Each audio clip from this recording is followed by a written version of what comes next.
there. I got it all jammed out and ready. I had this, just imagine the whole thing. Now, my neighbors, who were not nerdy gardeners, just saw piles of dirt. But I saw the finished product. I saw the finished product. And my plants were going to be strong and sturdy reflections of my values and my faithful care. And all the neighbors were going to see too, right?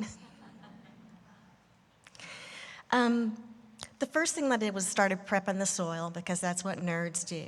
It's very important to prep your soil, and here is why. There's a Bible story in this. Because I worked all this good material into my soil and took such great care of my garden over the last 22 years, then 2 winters ago when we had that, what was that? In Texas, that cold weather, my garden survived. So in the spring, I couldn't even believe it. I mean, I knew it was good to prep for soil, but this was like crazy. People were jealous, and I should probably go to confession. I kind of liked it. People were digging up, so that spring, all my neighbors were like digging up their shrubs and all this stuff, and I'm like, my garden's in full bloom, it looks gorgeous. I don't even understand it really. It was the best garden I think I'd had in all the springs that I'd lived there. So no matter the season, I always knew the contents of the soil. I knew the potential of every seed. And in the dead of winter, I could always see in my mind's eye what lied beneath the surface. I could just see it, even if it looked lifeless, like it was never going to come back or be revived. And in the spring, when the first little sprout would push through the ground, I would get excited about this. It was almost like I could hear God say, "Wake up, sleepyhead, and call forth growth," just like he does with us. Never in our time, always in his.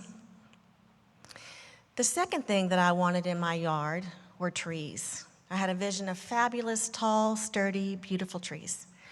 So off to the tree farm I went. I met the man there. This was, again, 22 years ago. His name was Ricky, and trees were his life. I get it. So he's a tree nerd. So I'm walking up and down rows and rows of trees to pick out which trees I'm going to put in my yard, and I'm staring at them very carefully, all these little baby trees. And I hear him laughing. He's walking with me. I said, "What's so funny?"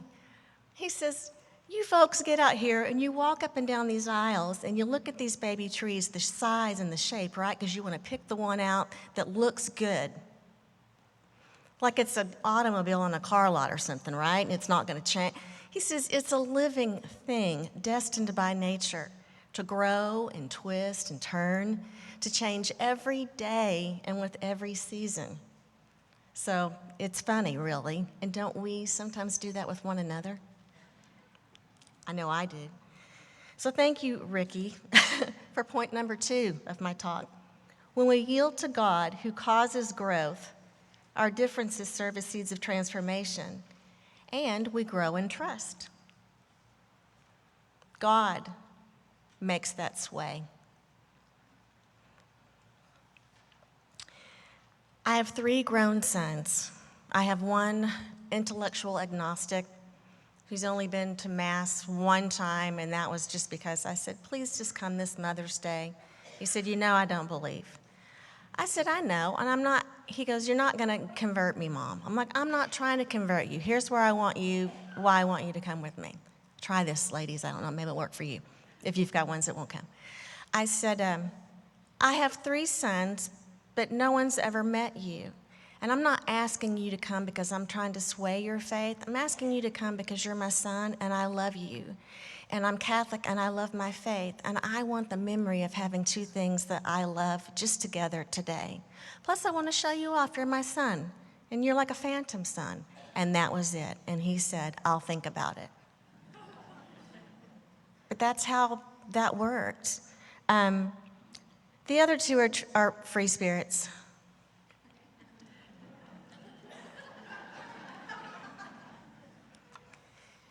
Not that long ago, the story of the little girl I was telling you about, not that long ago, actually, I met her mother. And she was talking to a friend of mine, and I thought, I recognize this woman. This is the woman that said, "Don't even think about it." And so I had to meet her, right? And so she introduces us, and I tell her this story, okay, of this holy water in the basin. And she goes, that would be Marie. Ah, Marie. Like, she knew which kid it was.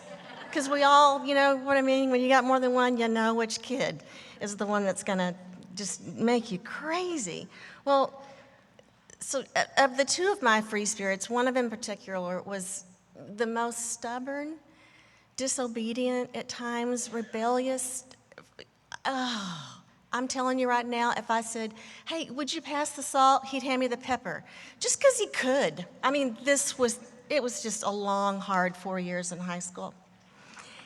His favorite thing to do was argue with me about Jesus, because he wasn't sure that Jesus was, it was just, he was always wanting to engage in these arguments because I was at the kitchen table every morning in my Bible study, went to church every Sunday. I'm not Catholic yet, so I'm backing up here. And he argued with me relentlessly. Wouldn't go to church. Of the two free spirits, I could say to one, get in the car, we're going. He might go, but the other one would be out the window. And this is what I was dealing with here. So fast forward, and my youngest son, he's about 12 years younger than this free spirit that drives me crazy. He went to Sunday school, and he built those little Sunday school popsicle stick crosses with the magnets for the fridge. He brought that home, and I proudly put it on my refrigerator. And every morning when I get up, it would be upside down. I'm like, who would do this? I knew which kid that was. And I would turn it right side up. And this went on for months. And we never talked about that. And so as many jokes as I'm making about this, listen, it was hard at times. There were plenty of times I would just press my forehead to the floor and cry because I didn't know if we were going to make it. And I didn't even know what that meant like.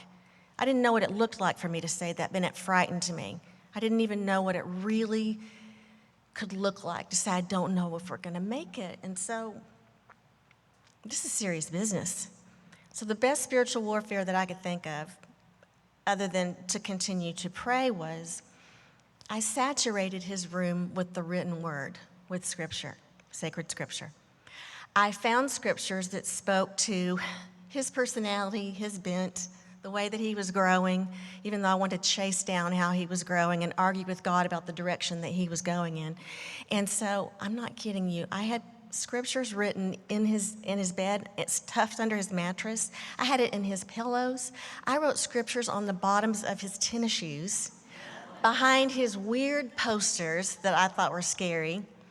It was everywhere in his room. And when he went to school in the morning, I'd play worship music in there. And then I was desperate. And then I would open the Bible in the middle of the night when he was asleep and slide the Bible in there and leave it sitting and then sneak it back out before he woke up in the morning. Like, this is DEFCON 5, people. I was going to kill him. And so when he graduated high school, he wanted to move out right away. And I'll never forget this.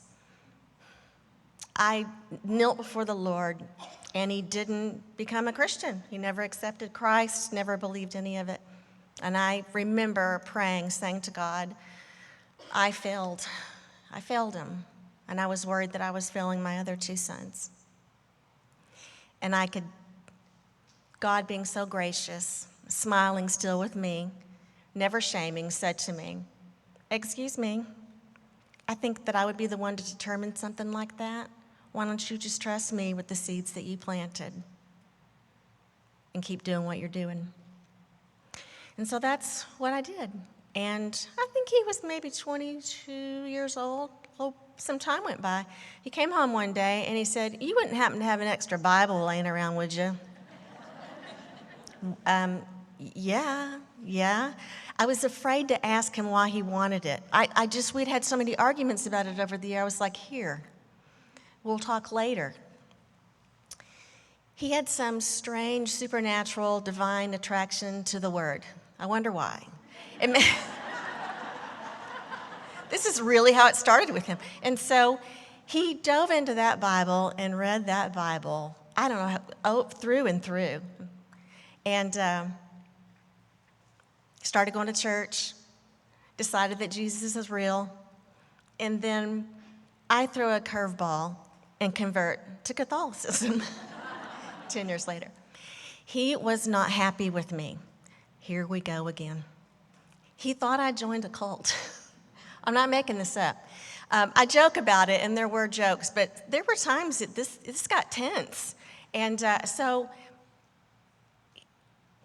again, he's the one, say pass the salt, he's going to hand you the pepper. So he went to Good Shepherd and went to inquiry because he was going to get to the bottom of this and prove that, and save his mother and rescue me from the Catholics. So he goes to inquiry, and Mary's sitting over there now. There are people in this room that know who I'm talking about.